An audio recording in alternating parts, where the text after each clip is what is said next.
Russia fought alongside the Allies in World War I against the Germans and the Central Powers. Russia's Emperor Nicholas II had spent lots of money on the war and not much on the people. This caused Vladimir Lenin to rise to popularity in the October Revolution, thus the Russian Revolution began. They successfully ousted the Tsar and a republic was set up.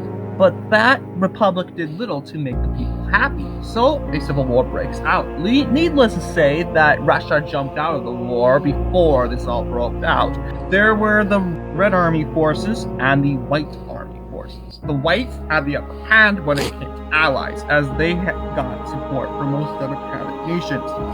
The Reds didn't get support from anybody for very obvious reasons, but Lithuania barely helped Bolsheviks as a bit from 1919 to 1920, but that alliance quickly deteriorated in the Lithuanian-Soviet War. Czechoslovakia played a major part of the war as the Czechoslovak Legion took control of the Trans-Siberian Railway.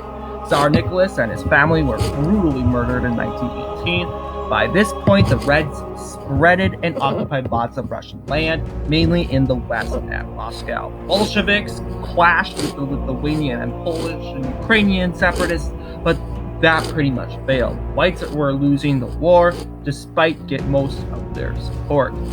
The Reds took over Azerbaijan and secured its oil reserves. However, the Poles and the Ukrainians wanted payback against the Soviets, and this starts the Soviet-Polish War. Other than that, the Whites began to flee, and Lenin then turned on the Black Army, which was originally his allies. In 1922, the Reds finally crushed the Whites, and the Union of Soviet Socialist Republics was created, ending this Russian Civil War.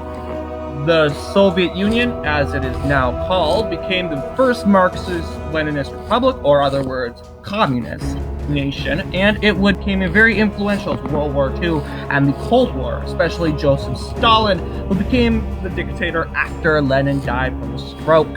And it would be his rule that would firmly give Russia a grip towards communism, which leads to the present day.